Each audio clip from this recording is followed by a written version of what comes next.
Well, hello, everybody. I have a long-winded intro here to introduce our special guest for today, so bear with me as we get through the introduction. And then after that, we'll have about 8 conversation starters or 8 questions for our special guest, and we'll just get to know a little bit more about the whole story and the whole picture. So TMRW Foods is a socially conscious, plant-based meat company, proudly cultivated in Vancouver, BC. TMRW's flagship burger and mince are made from a mixture of quinoa, kidney beans, split peas, hemp hearts, and sunflower seeds. The final product took over 1 year to formulate, stemming from TMRW's care for the environment, animal welfare, and human health. TMRW believes plant protein can be enjoyed at home and in restaurants, on busy weeknights for a quick and simple dinner, and on weekends for a family gathering. TMRW wants to make products that offer endless versatility, inspire creativity, and that can simply and easily be used as alternatives to protein from animals for any occasion. In early 2019, TMRW Foods began carving out its niche in the vegan food space with its TMRW Burger and Mince. Featured at events with meat restaurants, the Juice Truck, and Veg Expo, demand for the burger and product grew quickly among locals, and the mince became a topping staple at TMRW Foods' sister company, Virtuous Pie. Operating with integrity, unwavering ethics, and compassion for our people, for the animals, and for the environment, ladies and gentlemen, help me welcome the co-founder and president of TMRW Foods, Dean Blignaut. So Dean, welcome to Veg, the vegan entrepreneurial group, vegan entrepreneurs group, where we get together weekly and we have conversations with people who are plant-based themselves and are also offering that type of offering to the marketplace. And so thank you for being here. And the first of 8 questions that we have for you today is, when things open up a little bit more, perhaps it's travel or something else, what are you and Antoinette looking forward to the most? Yeah, it's actually funny. I was just touching on that with Helen before we started the call. It's really kind of challenging at the moment to even imagine it because the future seems so uncertain, at least for like the next 6 to 12 months. Honestly, what we would really like to do when we find a gap and when things settle down is to spend a little bit of time in Europe. We've only been to Europe once before, and had an amazing time in Barcelona, and we've wanted to go back ever since. And I'd love to get into the sun, basically drink wine, chill out for a while. So that's really very much high on our to-do list at the moment, or at least once COVID settles down and passes. Yeah, absolutely. Barcelona, I've never been, but I'll take your word for it that it's amazing. Our next 2 questions are based around origin story. And the first one is personal and the second one is business. So for the first one, on a personal level, what was your plant-based or vegan origin story? Yeah. So when my partner and I, Antoinette, got together, she'd been vegetarian for quite some time. I ate most things besides like the basic fussiness that you may find in a general kind of omnivore. And she was very patient with me throughout the whole process. She never pushed it on me, and I never gave it enough thought, honestly, when we had first gotten together. And so you kind of sit with the general consensus that a lot of people who haven't experienced this lifestyle, some of the basic ideas that keep them from it. And then she had gone plant-based. I think it was in kind of early 2013. She was vegetarian for almost 10 years prior to that, so she was very familiar with it. She went plant-based, and then I kind of got to the point where I was like, I'm actively choosing to live differently to her and to some other people that I know, and I didn't really feel like I knew why. Honestly, that's just how I lived, and so I took a real deep dive into researching the industry, watching as many videos as I could, reading a lot about it. And I wanted to, in essence, structure my own thoughts on it and be confident and be able to say with conviction that I choose not to follow that diet for X, Y, Z reasons. And it very quickly became apparent to me that there weren't any good reasons to stick to eating meat and dairy and so forth. And I literally went vegan the next day and never ate anything again, basically. So it hit me. It was like a very profound kind of change. It was very much like an immediate pivot in terms of how I think about the way that I eat. And then, as I'm sure you all know, that grew into the way I see the world, and it was a complete paradigm shift eventually. But it was just looking at it, and for me, it wasn't an emotional decision at first. It was almost purely, I suppose, based on reason. Where I was like, I cannot see this equation making sense. Like when you take environmental health, animal welfare, all of those kinds of things, once you put it together, when there is a much better way to live that may be challenging. And in South Africa at the time, it was really challenging. We didn't have the kind of a copious amount of options that you have right now, especially for comfort foods. But even with that, it just didn't make sense to me. And so, yeah, I made the change and never looked back. And then the longer I've been vegan for, the more I've immersed myself in the life. Obviously now it's basically all encompassing, and work is all around it. Like our social network is all around it. You start getting a very, very deep level of compassion. And now for me, one of the biggest drivers is definitely animal welfare. Yeah, I mean, two things come up there is, when you mention a paradigm shift, it's so fascinating how a paradigm shift can be so massive, but it's the slightest little tweak to something. And so I can appreciate where you're coming from with that. And then the next thing that I'll say, as a married man myself, behind every great man is a better woman. So I guess thanks to Antoinette for catalyzing this. In terms of origin story, now based on why we're all here every week at Veg is a surrounding business and entrepreneurship. So the next question would be, what is your entrepreneurial origin story? And you mentioned South Africa. I know that we're probably going to hear a little bit more about the plant-based confectionery that you had down there, maybe some of your partnerships with maybe the sister company we mentioned earlier. But yeah, what is your entrepreneurial origin story? Yeah, so Antoinette lived in New Zealand for 3 years, and this is, for some context, we've known each other for a very long time, and I was always very much more into her than she was into me. And she had moved to New Zealand at one point, and she came back and for a visit, and we got together, and I kind of, at that time I was like, okay, I'm gonna make this happen, and I did, and but she went back to New Zealand like within 3 months because it was there for a short while. And so I sold everything I owned, and was just basically, I'm getting on a plane, I'm going to go live with her. And so I did that, and when I got to New Zealand, I started working as operations manager for a large art supply company. They had thousands of SKUs and a massive 55,000 square foot warehouse. And I'd been in operations management for a while up to that point, but mostly in logistics, and it was just very intense and not very fulfilling. And we did that for a while. We decided we wanted to go back to South Africa, and when we got back, we figured, well, we're still young, we'd save some money. I'd learned a lot in my career up to that point already, and felt pretty confident in my ability to structure and hopefully build a good company. And so we decided to create a really simple and small and manageable company in the plant-based space. And once again, at that time in South Africa, plant-based was very much a niche. Plant-based is still a niche, but it was like unheard of to a large extent then. So we started with a range of macaroons, but they weren't completely vegan at the time. We actually used to source local honey, and the company was called Moonbeam and Bakery. We had these macaroons. We also had granola, and the premise of our company was that we would have dairy-free, gluten-free, raw, plant-based confectionery items. And so all of our products were dehydrated below 65 degrees, and the range was, in essence, we had 4 or 5 different flavors of the macaroons, and we had 2 or 3 flavors of the granola, and then eventually we added a superfood coffee blend and a few different kinds of products that grew as the company grew.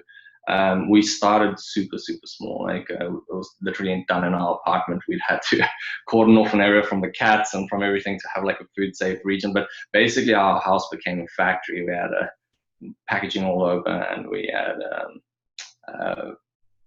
all these different pieces of equipment and whatever else. And it was just the two of us doing everything from bookkeeping to deliveries to doing sales to making the products. And basically it just became like a 24-hour kind of commitment. And we, fortunately, people really liked the product and it started taking off. And so, you know, we hired people, and then we moved into a location, and then we moved into a slightly bigger location. And then eventually we just had a really awesome team, like really, really awesome team. I struggle to believe that we could have been as fortunate as we were in terms of the people that we had working with us, and how much they cared about what we did, and how committed they were, and just, you know, how hard they worked. It was really fantastic. And so we had the small team, and we were distributing all over South Africa, and we had a great lifestyle. You know, we kept it really well managed, in the sense that once we broke through those first 2 years, we kept it at a level that meant that we could have a really good work-life balance, because the first years were very intense. And then eventually we just kind of decided to move on, honestly. Like, you know, Antoinette had always wanted to live outside of South Africa, and we had decided to spend some time in Lake Tahoe, and from there she wanted to study nutrition, so we came to Vancouver to study nutrition. And we thought it would be temporary at first, and then as soon as we got here, we both kind of fell in love with it, which was strange, because we'd lived in other places before, and we traveled enough to have it not be so romantic that we immediately besotted with the place.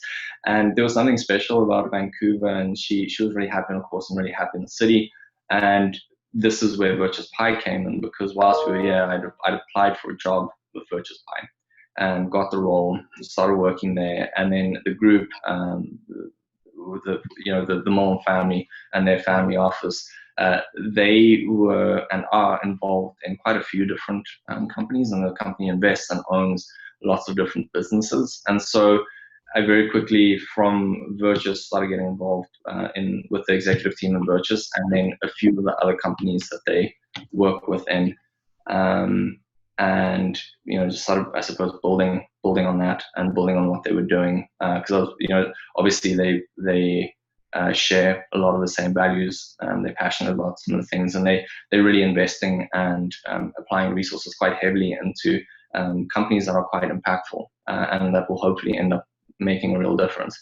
And, you know, I was very much captivated by that. And, you know, Virtuous kept growing, and I was still involved heavily with Virtuous. But then in 2018, we decided to, you know, start positioning a company in the meat alternative space. Obviously, everyone could see that there was a trend towards that, and that there was a lot of market share that was becoming available, and that it was just the right time to start, I suppose, building the foundations for it. So we started like really simply in the office with like a burger competition, and kind of the first competition, the marketing director at the time for Virtuous Pie won, and the second competition, one of the chefs from Virtuous Pie won. And then I created the first prototype in my kitchen at home. And from that point on, we started incorporating different kinds of chefs, different consultants, and we tried to find a good balance between chefs and then kind of food science experience to have a product that would kind of meet all the requirements that we have without leaning too much in either direction, like, you know, being, I suppose, too homemade, but also not too, I suppose, technically refined. And so, you know, the goal at that point was obviously to create something that would be analogous to the experience that you would have, you know, with conventional animal protein, and would have that familiar kind of usability in terms of the way that it looks, cooked from raw to finished, the way that it sizzles, the way that it smells, the way that the texture, all those kinds of things. But what we wanted to do differently was we wanted to try and incorporate more whole foods ingredients into it, right? And that was a very important aspect of it, because we wanted to make sure that we could provide something we feel confident about the ingredient deck, but we also wanted to make sure that we had something that was obviously very different in terms of what was available on the market. So, you know, that process was long, and we did, you know, you mentioned some of the collaborations and so forth. And we did a ton of testing, and a ton of collaborations, and a ton of verifying, and, you know, numerous iterations of the product. to be sure that we had something that people would buy and then, would enjoy and hopefully buy again. And so we had a really patient entry into the market in that sense. But I suppose to answer your question, because I realize I've just got started shifting into tomorrow, my entrepreneurship, or I've always wanted to be an entrepreneur. I always felt like I had that kind of drive, but it really became something that was prominent in my life with Moonbeam when we started Moonbeam. And then I was very fortunate, to immigrate to a country and to be able to find myself amongst people that can help keep that going, basically. We've only been in Canada for just over 3 years, and we've been really, really fortunate in that sense. Yeah, no, that was great. You talk about entrepreneurial origin stories of turning a part of your house into a factory, on your own, and then taking another. There was already leaps of faith to get to there, and then more leaps of faith to come to here. And then you connect with, Rob, Ben, and Alex, and I'm sure their whole network that could take your entrepreneurial spirit to a whole nother level. So that's amazing. And then it's funny, in your response, you mentioned something that leads right into our next question. You said, back in 2018 or thereabouts, everyone could see that there was a trend starting to develop. So the next question here, the fourth question, is when it comes to your industry, what trends, I guess, recently have you noticed, and what have you spotted, and if any at all? Yeah, so there certainly are, and it's really hard to determine, I suppose, when certain products or certain kind of product lines are trends and when they're not anymore. Because, for example, if you look at what we're primarily in right now with burgers and grounds, you could argue that it really hit the peak of it a little while ago, and now the trend now is that you're seeing a wave of competitors coming into the space, trying to, very clearly eat into Beyond Meat's share. And that's still going. But in terms of kind of, I suppose, new trends that I see, I think there's probably a big trend towards the responsibility of doing food better than before. So there was I think there's two kind of key trajectories that I see with companies. If you look at companies like Beyond Impossible and so forth, what they're doing, that they're doing really well, and they put a lot of resources to put towards it, is trying to create an experience that is almost a replication of what animal protein offers, or as close as to it as possible. But at the same time, to get that experience, it may forego, I suppose, some concern or some impetus in terms of improving the types of ingredients that we use in products. Then you have brands on the other side that are pushing the envelope in terms of creating experiences that are ancillary or in addition to what a conventional diet is, and then trying to push a little bit more in terms of how do we kind of create food that is really enjoyable and amazing, but also stay on top of using better materials to make those foods. And I think that I'm seeing a lot of that at the moment, where you're seeing people go, okay, cool, we're making a dairy alternative, we're making a meat alternative, but we're using this to make it. And I think that both of those kinds of paths are important, and they have their place, and that different people believe in different attributes as in terms of level of importance. But I do believe that the biggest trend I'm probably seeing is that more thoughtful approach to composition of products versus replication at all costs. If that makes sense.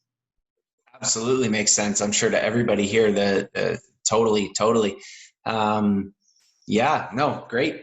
So our next question here, we'd like to start by congratulating you and your team for opening your new production facility in April this year, because it goes without saying what this year has been like. So just to kind of lead in with that part of the question, and the question is, where is your brand, Tomorrow Foods, going in the future? Maybe you mentioned like you used to do some ops management for a company with thousands of SKUs. You guys have 2 right now. With the new production facility and everything going on, where is Tomorrow Foods going?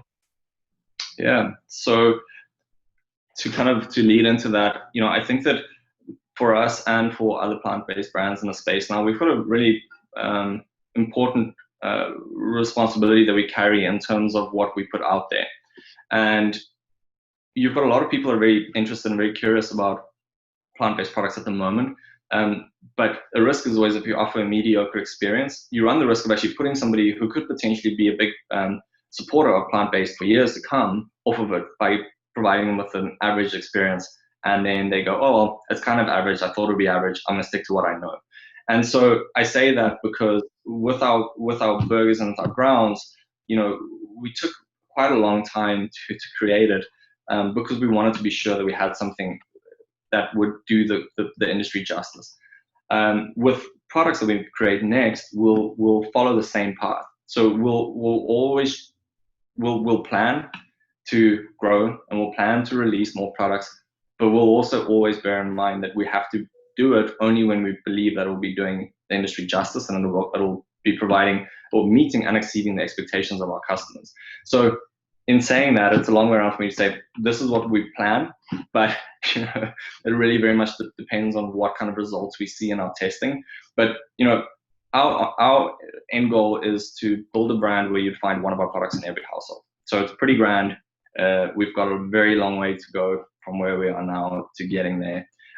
But we plan to grow into multiple categories. We want to be a food company. We are not a burger company or a grounds company. We want to make sure that we create great products that are always plant-based in various different categories. In the near-term future, we've got breakfast patties launching next month. So they've been finished and they've been picked up by a distributor, and we'll probably start seeing them in stores in November. And then just after that, we've got a range of 3 to 4 different coarse ground sausages that we are working on that will come out beyond, I suppose, let's say towards the end of the year as well.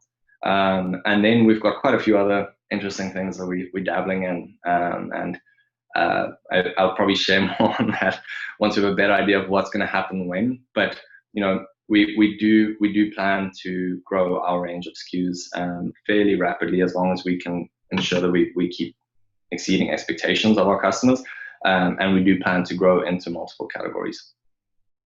Yeah, I guess some anticipation is always good. So I'm sure there's something up your sleeve and in your back pockets that we'll really be looking forward to. I mean, to be honest, if we open up my freezer, I'm at my home office, of course. If we open up my freezer here, we're going to find some burgers, some Tomorrow burgers in the freezer.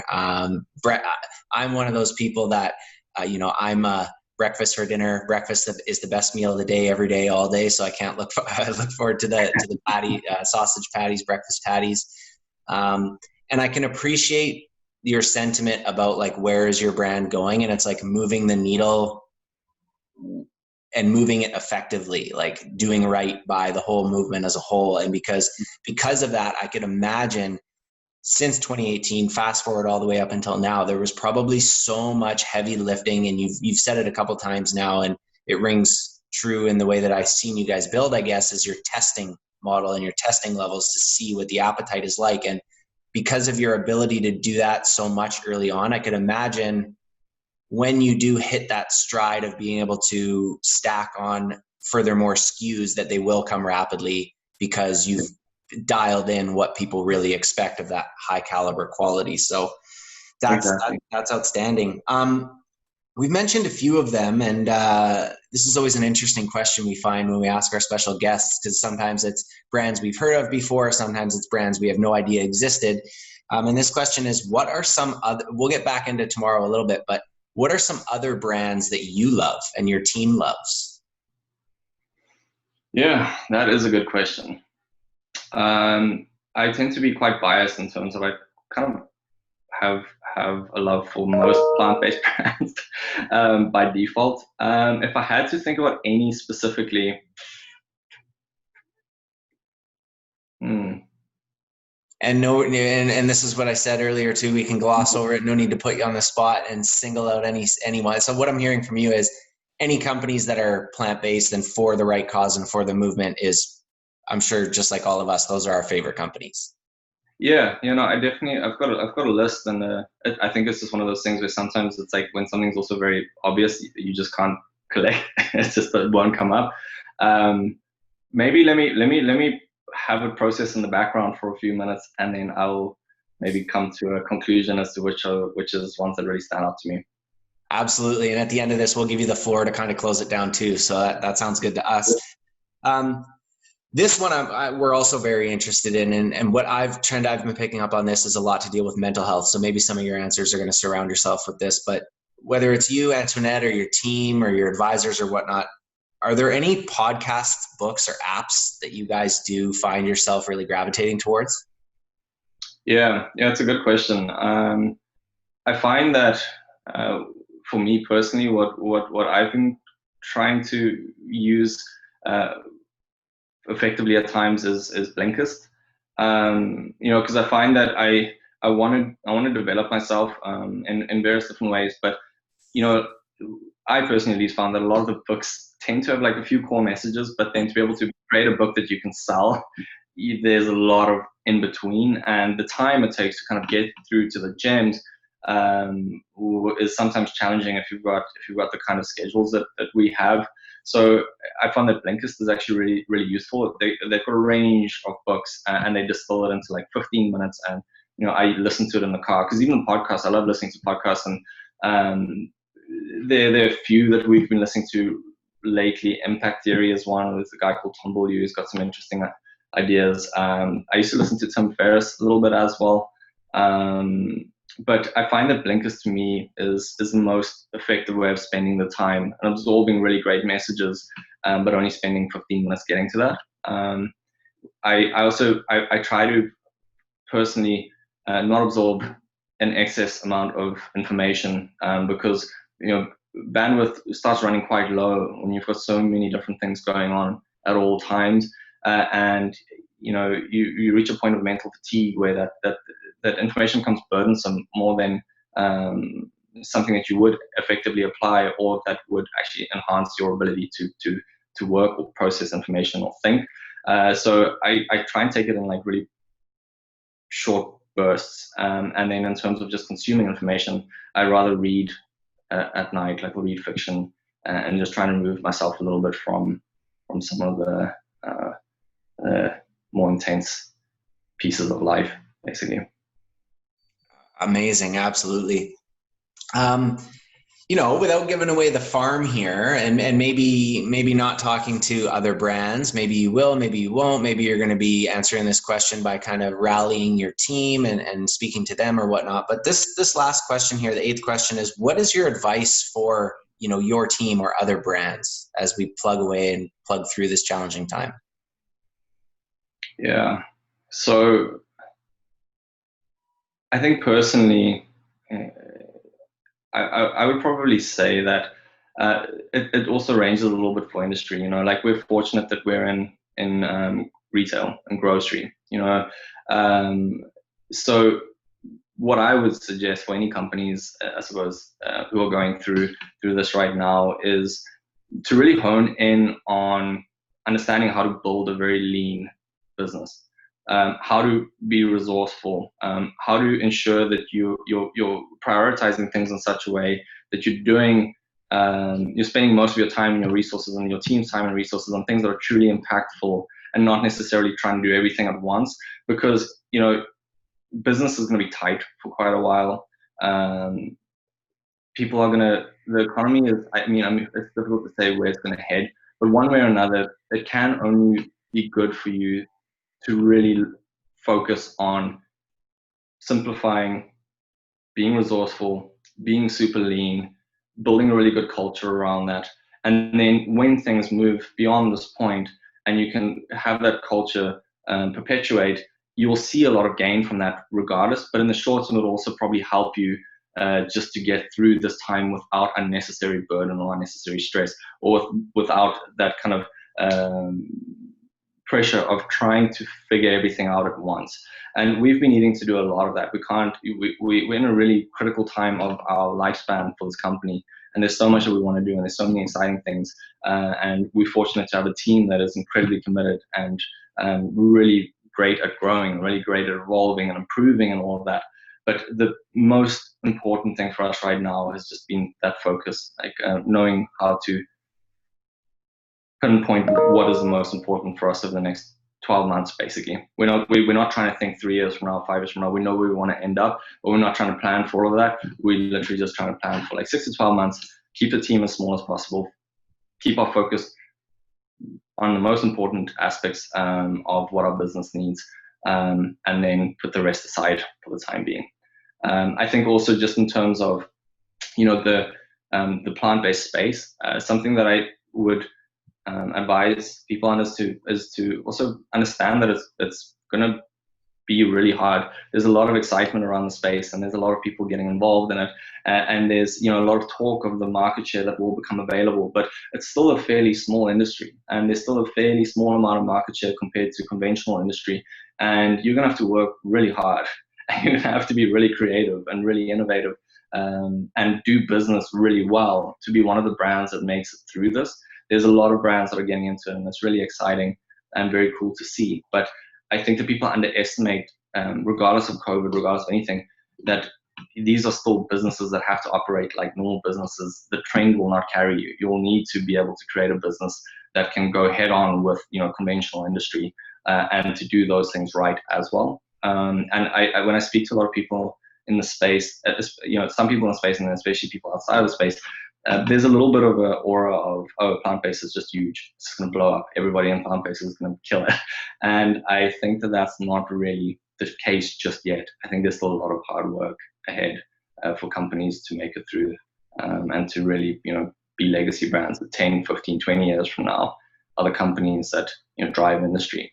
And that's what we hope to do. We hope to build a really solid foundation, get through COVID, grow, build a fantastic foundation so that we're the type of company that can actually make a change, can actually drive decisions on much larger levels than what we currently are capable of. And I think that, that's the advice that I give. The other bit, and I'm kind of rattling off quite a few now, but is to also not discount the importance of making small improvements regularly, and celebrating those small ones, especially during COVID. Like, we find sometimes being a startup, you're constantly going like, okay, well, until we get here, like, what is there to celebrate? And kind of pushing that. But that, that kind of mindset can really filter through to the team, and people don't know how to celebrate the small ones.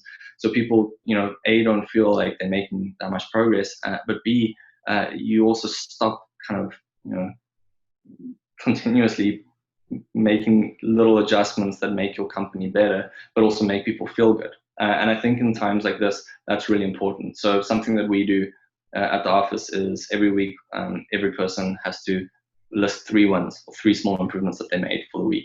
And then we all get to kind of celebrate those things. And it helps take away a little bit from the grand ambitions and the giant challenge that is ahead of us for the next 12 months or whatever. So, yeah. Pardon me, outstanding. So in terms of advice, picking out the top 3 there is, which, like, it sounds like it's a no-brainer, but it's hard to do. That's what moves the needle forward, and that's focus, hard work.